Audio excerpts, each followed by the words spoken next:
हर हर महादेव।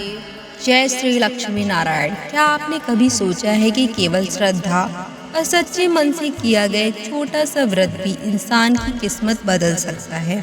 ऐसा व्रत जो निर्धन को धनवान बना दे, संतानहीन को संतान का सुख दे, दुखों को दूर कर और अंत में भगवान विष्णु के धाम तक पहुंचा दे।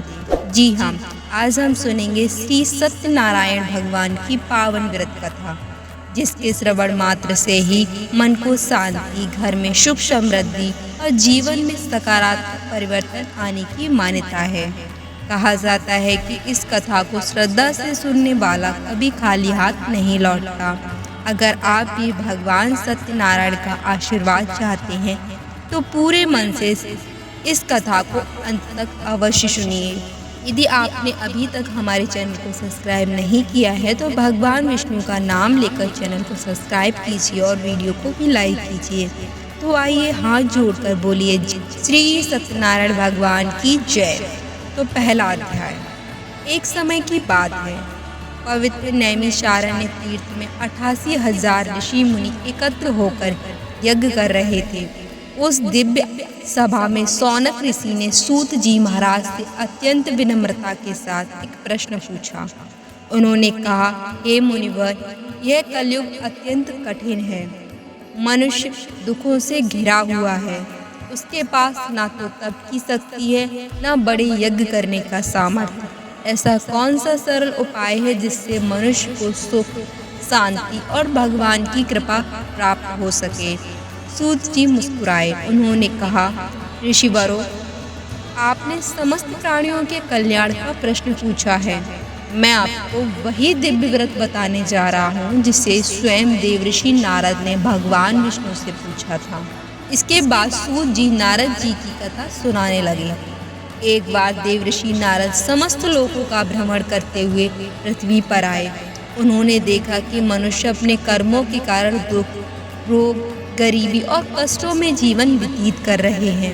किसी के पास धन नहीं था तो किसी के घर संतान नहीं थी और किसी के जीवन में शांति ही नहीं थी। ये देखकर नारद जी का हृदय करुणा से भर गया।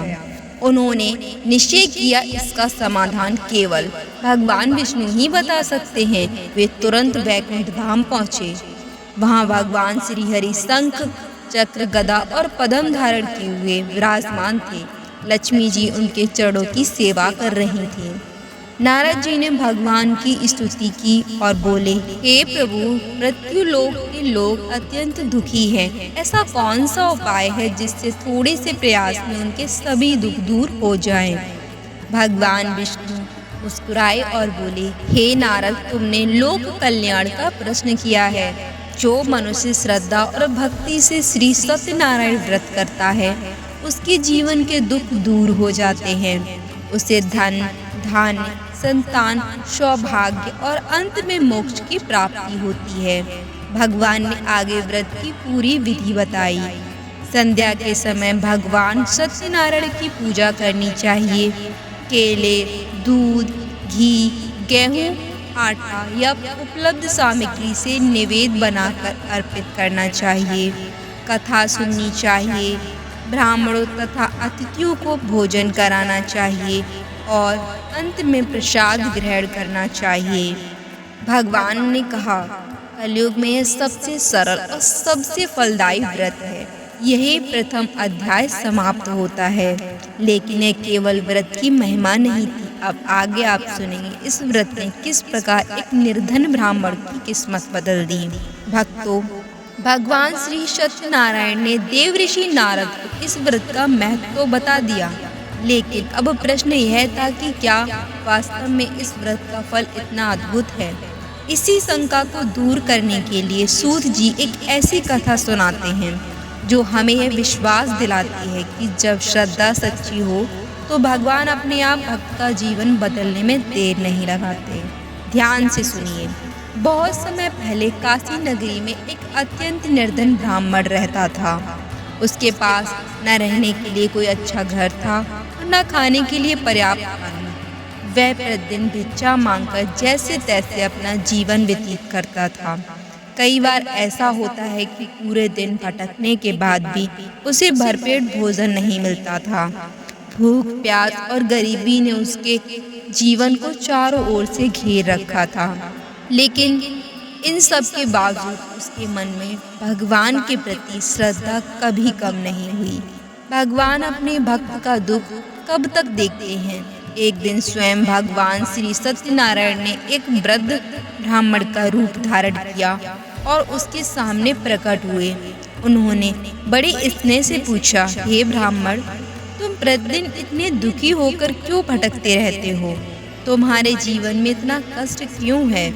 ब्राह्मण ने बड़ी ही विनम्रता के साथ उत्तर दिया। उसने कहा, हे प्रभु, मैं अत्यंत निर्धन हूँ, भिक्षा मांगकर जीवन चलाता हूँ। यदि आपको कोई ऐसा उपाय पता हो जिससे मेरा दुख दूर हो सके तो कृपया करके मुझे जरूर बताइए। वृद्ध ब्राह्मण मुस्कुराए। उन्होंने कहा, यदि तुम भगवान श्री सत्यनारायण का व्रत और पूजन करोगे तो तुम्हारे सभी दुख दूर हो जाएंगे। इसके बाद उन्होंने पूरे व्रत की विधि समझाई और देखते ही देखते अंतर्ध्यान हो गए। अब इस निर्धन ब्राह्मण को समझते देर नहीं लगी कि यह कोई साधारण व्यक्ति नहीं थे। उसने उसी क्षण मन ही मन संकल्प लिया, अब मैं अवश्य श्री सत्यनारायण भगवान का व्रत करूंगा। कहा जाता है कि उस रात उत्साह के कारण उसे ठीक से नींद भी नहीं आई।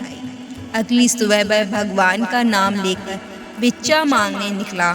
लेकिन उस दिन कुछ ऐसा हुआ जो पहले कभी नहीं हुआ था।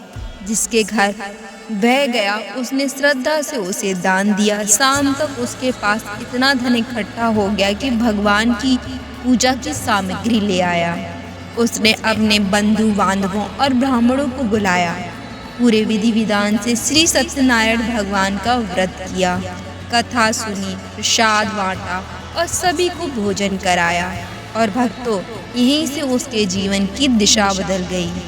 धीरे धीरे उसके घर में सुख आने लगा, दरिद्रता दूर हो गई, धन धान्य बढ़ने लगा, घर में आनंद और संतोष का वातावरण छा गया।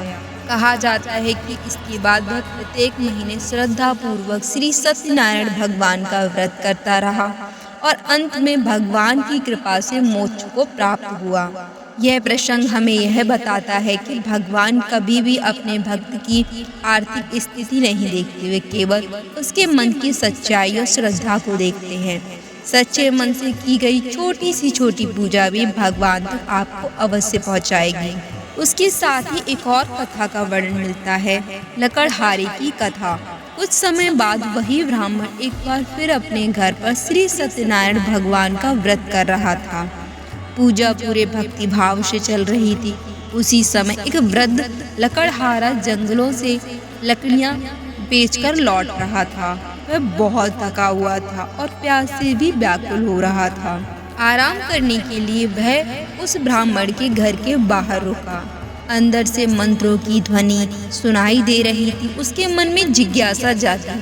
वह भीतर गया, ब्राह्मण को प्रणाम किया और विनम्रता से पूछा, महाराज, आप कौन सी पूजा कर रहे हैं और इससे क्या फल मिलता है? ब्राह्मण ने मुस्कुराकर उत्तर दिया, भाई, यह श्री सत्यनारायण भगवान का व्रत है। इसी व्रत की कृपा से मेरे जीवन की सारी दरिद्रता दूर हुई है। भगवान ने मेरे घर में सुख समृद्धि भर दी है।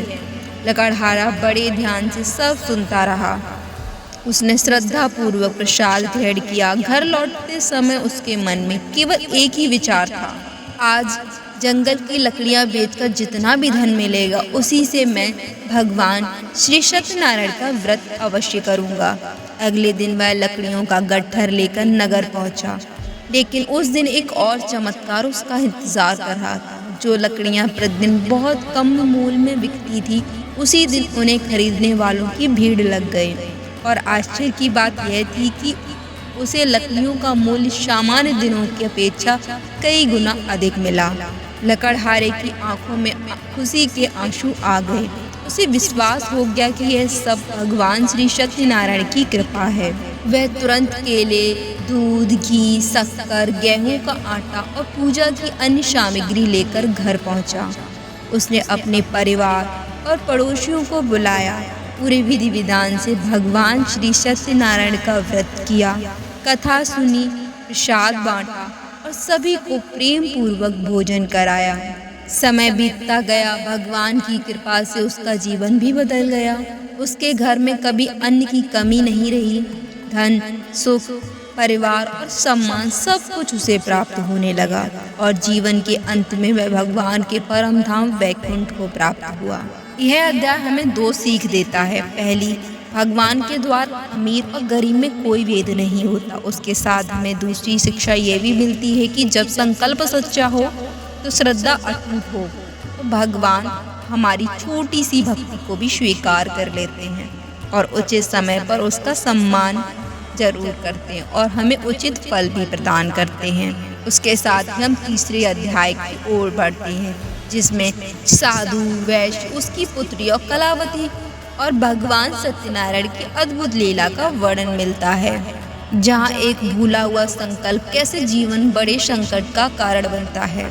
भक्तों, अब तक आपने देखा कि कैसे एक निर्धन ब्राह्मण और एक साधारण लकड़हारे का जीवन भगवान श्री सत्यनारायण की कृपा से बदल गया। लेकिन अब जो कथा आने वाली है वह हमें केवल भगवान की महिमा नहीं बताती, बल्कि यह भी सिखाती है भगवान से किया गया संकल्प कभी भूलना नहीं चाहिए, क्योंकि कभी कभी हमारी छोटी सी भूल भी जीवन में बड़े कष्ट का कारण बन जाती है। ध्यान से सुनिए। बहुत समय पहले उल्कामुख नाम के एक धर्मात्मा राजा थे। वे सत्यवादी, दयालु और प्रजा का पालन करने वाले थे। एक दिन वे अपनी धर्मपत्नी के साथ नदी के तट पर भगवान श्री सत्यनारायण का व्रत कर रहे थे। उस समय वहाँ एक अत्यंत धनी व्यापारी आया। उसका नाम था साधु वैश्य। उसके पास धन, वैभव और व्यापार की कोई कमी नहीं थी, लेकिन उसके जीवन में एक ऐसी कमी थी जो उसे भीतर ही भीतर दुखी रखा करती थी, क्योंकि उसके पास कोई संतान नहीं थी। जब उसने राजा को पूरे भक्ति भाव से भगवान का व्रत करते देखा तो वह विनम्रता से उसके पास गया और बोला, हे राजन, आप कौन सा व्रत कर रहे हैं? कृपया मुझे भी इसका महत्व बताइए। राजा ने बड़े प्रेम से उत्तर दिया, यह श्री सत्यनारायण भगवान का व्रत है। इसे श्रद्धा और भक्ति से करने पर भगवान मनोकामनाएं पूर्ण करते हैं। यह सुनकर साधु वैश्य के मन में आशा की किरण जाग उठी। उसने हाथ जोड़कर कहा, यदि भगवान की कृपा से मुझे संतान प्राप्त होगी तो मैं भी अवश्य यह व्रत करूँगा। भक्तों, यही वह क्षण था जब साधु वैश्य ने भगवान के सामने एक संकल्प लिया, लेकिन उसे यह पता नहीं था कि आगे चलकर वह इसी संकल्प को भूल जाएगा। समय बीतता गया। भगवान की कृपा से उसकी पत्नी लीलावती गर्भवती हुई और उचित समय आने पर उसके घर में एक अत्यंत सुंदर कन्या का जन्म भी हुआ। उस कन्या का नाम रखा गया कलावती। घर में खुशियों का माहौल था, हर ओर उत्सव था, लेकिन मनुष्य सुख मिलने के बाद अक्सर भगवान को भूल जाता है। कुछ ऐसा ही साधु वैश्य के साथ भी हुआ। एक दिन लीलावती ने अपने पति को याद दिलाया, नाथ, आपने भगवान से संतान प्राप्ति के बाद व्रत करने का संकल्प लिया था, अब तो हमें वह व्रत कर लेना चाहिए। साधु वैश्य ने कहा, हाँ अवश्य करेंगे, लेकिन अभी नहीं। जब हमारी पुत्री का विवाह होगा तब बड़े उत्साह के साथ यह व्रत करेंगे। और यही टालना उसकी सबसे बड़ी भूल बन गई। दिन बीतते गए, कलावती बड़ी होने लगी। वह चंद्रमा की कलाओं की तरह दिन प्रतिदिन बढ़ती गई। समय आने पर उसके लिए एक योग्य वर खोजा गया और बड़े धूमधाम से उसका विवाह भी संपन्न कराया गया। लेकिन विवाह के समय साधु वैश्य अपना संकल्प भूल गया। भगवान श्री सत्यनारायण की पूजा नहीं की, व्रत नहीं किया और भगवान के प्रति की गई प्रतिज्ञा को निभाया भी नहीं। भक्तों, भगवान दयालु अवश्य हैं, लेकिन वे हमें अपने वचनों का महत्व भी सिखाते हैं। कहा जाता है कि भगवान सत्यनारायण इस भूल से अप्रसन्न हुए। कुछ समय बाद साधु वैश्य अपने दामाद के साथ व्यापार के लिए दूर देश चला गया। व्यापार अच्छी तरह चल रहा था, सब कुछ सामान्य था, लेकिन तभी भगवान की लीला प्रारंभ हुई। एक रात उस नगर में चोरी हो गई। चोर राजा का खजाना लेकर भाग गया। जब उसने सैनिकों को अपने पीछे आते देखा तो भय के कारण उसने चोरी का धन वहीं छोड़ दिया जहां साधु वैश्य और उसका दामाद ठहरे हुए थे। जब सैनिक वहां पहुंचे तो उन्हें वही खजाना दिखाई दिया। उन्होंने बिना कुछ सोचे समझे दोनों को चोर समझ लिया और देखते ही देखते निर्दोष होने के बावजूद दोनों को पकड़कर राजा के सामने प्रस्तुत किया गया। राजा ने उन्हें कारागार में भी डाल दिया, उनकी सारी संपत्ति भी छीन ली। इधर घर में विपत्तियों का पहाड़ टूट पड़ा। लीलावती और कलावती का धन चोरी हो गया। घर में अन्न तक की कमी होने लगी। जिस परिवार के पास कभी अपार धन हुआ करता था वह अब भूख और दुख से घिर चुका था। भक्तों, जब मनुष्य पर संकट आता है तब उसे सबसे पहले भगवान की याद आती है। एक दिन कलावती भोजन की तलाश में एक ब्राह्मण के घर पहुंची। वहां भगवान श्री सत्यनारायण का व्रत हो रहा था। वह श्रद्धा से बैठ गई, पूरी कथा सुनी, प्रसाद ग्रहण किया और घर लौटकर उसने अपनी माँ को सारी बात बताई। यह सुनते ही लीलावती की आंखें भर आईं। उसे अपनी भूल का एहसास हुआ। उसने तुरंत भगवान से क्षमा मांगी। परिवार और बंधु बांधवों के साथ श्रद्धा पूर्वक श्री सत्यनारायण भगवान का व्रत किया और प्रार्थना की, हे प्रभु, यदि हमसे कोई भूल हुई है तो हमें क्षमा कर दीजिएगा। मेरे पति और दामाद को सकुशल घर लौटा दीजिए। भगवान अपने भक्त की सच्ची प्रार्थना कब ठुकराते हैं। भगवान सत्यनारायण प्रसन्न हो गए और उसी रात उन्होंने राजा चंद्रकेतु को स्वप्न में दर्शन दिए। आगे क्या हुआ, कैसे साधु वैश्य कारागार से मुक्त हुआ, कैसे भगवान ने उसकी खोई हुई समृद्धि वापस लौटा दी, अब जानेंगे हम चतुर्थ अध्याय में। तो भक्तों, भगवान श्री सत्यनारायण की कृपा से राजा चंद्रकेतु को स्वप्न हुआ। उन्होंने निर्दोष साधु वैश्य तथा उनके दामाद को कारागार से मुक्त कर दिया। केवल इतना ही नहीं, राजा ने उनसे क्षमा भी मांगी, सम्मान सहित नए वस्त्र और आभूषण भेंट किए और जितना धन उनसे लिया गया था उससे भी दुगना धन उन्हें देकर विदा किया गया। ऐसा इसलिए हुआ क्योंकि भगवान स्वयं अपने भक्त की रक्षा करते हैं। लेकिन भक्तों, कभी कभी भगवान अपने भक्त की परीक्षा भी लेते हैं, यह देखने के लिए कि उसके मन में कहीं अहंकार तो नहीं आया। और अब शुरू होती उस परीक्षा की अद्भुत कथा। दंडी साधु के रूप में भगवान की लीला। साधु वैश्य और उसका दामाद प्रसन्न मन से अपनी नाव में बैठकर घर लौट रहे थे। नाव बहुमूल्य रत्नों, वस्त्रों और व्यापार के सामान से भरी हुई थी। दोनों भगवान की कृपा का स्मरण करते हुए आगे बढ़ रहे थे। तभी मार्ग में एक साधारण से दिखने वाले दंडी सन्यासी ने उन्हें आवाज दी। वास्तव में वे कोई साधारण सन्यासी नहीं थे, वे स्वयं भगवान श्री सत्यनारायण थे जो अपने भक्त की परीक्षा लेने आए हुए थे। उन्होंने मुस्कुराते हुए पूछा, हे वैश्य, बताओ तुम्हारी नाव में क्या भरा हुआ है।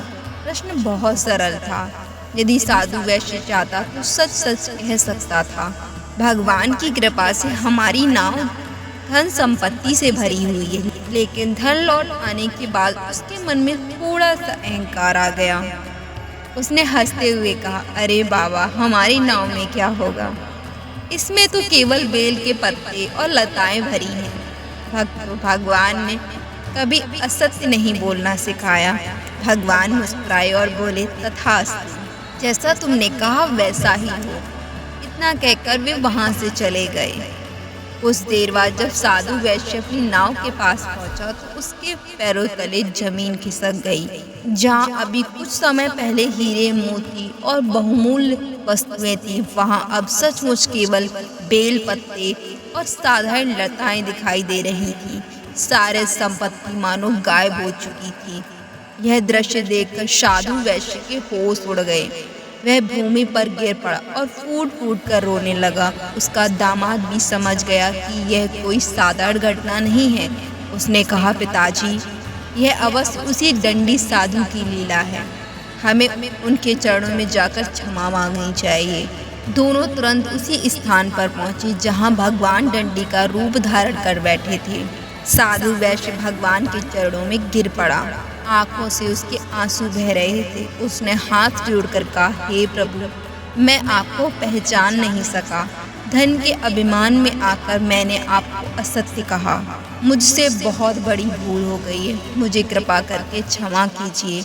अब मैं कभी अहंकार नहीं करूँगा और जीवन भर आपकी भक्ति करूँगा।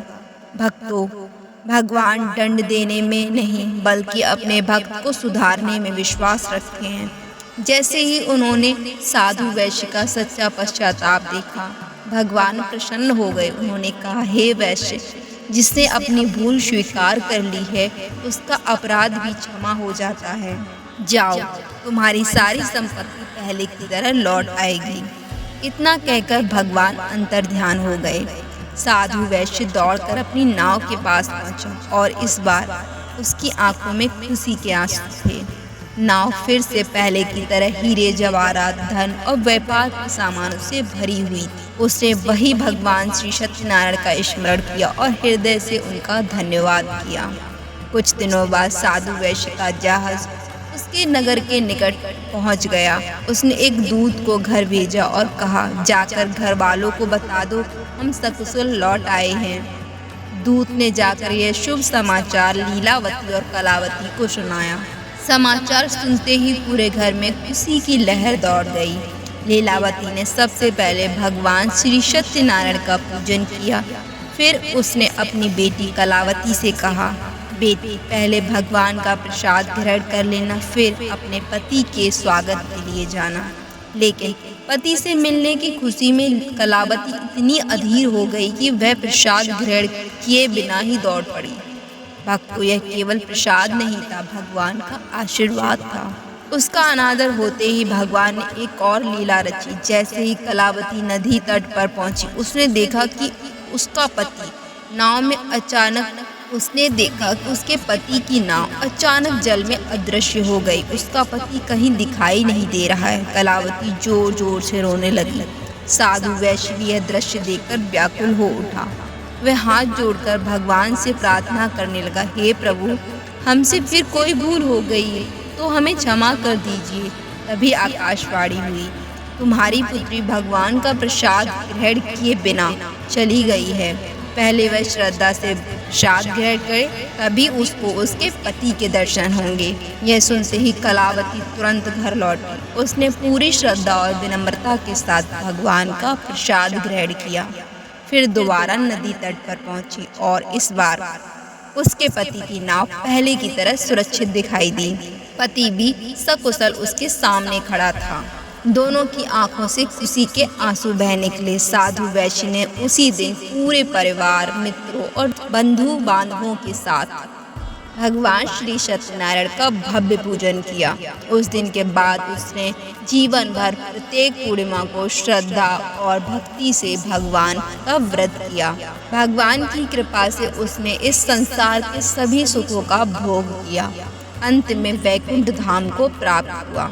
यह अध्याय हमें बहुमूल्य शिक्षाएं देते हैं। पहली शिक्षा हमें यह मिलती है, भगवान से कभी सत्य नहीं बोलना चाहिए। दूसरे की धन और सफलता मिलने पर अहंकार भी नहीं करना चाहिए। तीसरा, भगवान के प्रसाद और उनकी कृपा का कभी अनादर नहीं करना चाहिए, क्योंकि प्रसाद केवल भोजन नहीं है बल्कि ईश्वर का आशीर्वाद होता है। अब अंतिम और 5वें अध्याय में आप सुनेंगे राजा तुंगध्वज की प्रेरणादायक कथा और श्री सत्यनारायण व्रत का दिव्य फल, जिसके साथ ये पावन कथा पूरी होगी। तो चलिए श्री सत्यनारायण व्रत के अंतिम और अत्यंत प्रेरणादायक कथा में। अब तक आपने कैसे एक निर्धन ब्राह्मण का जीवन बदलते हुए देखा, कैसे एक साधारण लकड़हारे पर भगवान की कृपा बरसते हुए देखा, कैसे साधु वैश्य ने अपने संकल्प को भूलकर कष्ट भोगे और फिर भगवान की शरण में आकर सब कुछ वापस मिल गया। अब अंतिम कथा हमें यह बताती है कि अहंकार मनुष्य का सबसे बड़ा शत्रु है और भगवान के प्रसाद और भक्ति का कभी अनादर नहीं करना चाहिए। तो ध्यानपूर्वक सुनिए राजा तुंगध्वज का अहंकार। बहुत समय पहले तुंगध्वज नाम का एक प्रतापी राजा हुआ करता था। वे बहुत ही पराक्रमी राजा थे, धन धान्य से संपन्न थे। उनका राज्य भी बड़ा ही समृद्ध था, लेकिन एक कमी, धीरे धीरे उनके मन में अपने वैभव का अभिमान आने लगा था। एक दिन राजा शिकार खेलने के लिए घने वन में गया। पूरा दिन व्यतीत हो गया। थकान से चूर होकर वे एक विशाल वट वृक्ष की छाया में विश्राम करने लगे। उसी समय उन्होंने देखा कि कुछ ग्वाले और ग्रामीण अत्यंत श्रद्धा और भक्ति के साथ श्री सत्यनारायण भगवान का पूजन कर रहे हैं। वहाँ भजन हो रहा है, कथा सुनाई जा रही है और भक्ति से भगवान का प्रसाद बांटा जा रहा है। ग्वालों ने राजा को देखा तो अत्यंत आदरपूर्वक उनके पास आए।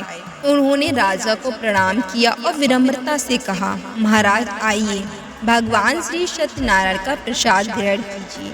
लेकिन राजा के मन में अहंकार आ चुका था। उन्होंने सोचा, मैं एक महान सम्राट हूँ, मैं साधारण ग्वाले के बीच बैठकर प्रसाद क्यों ग्रहण करूँ।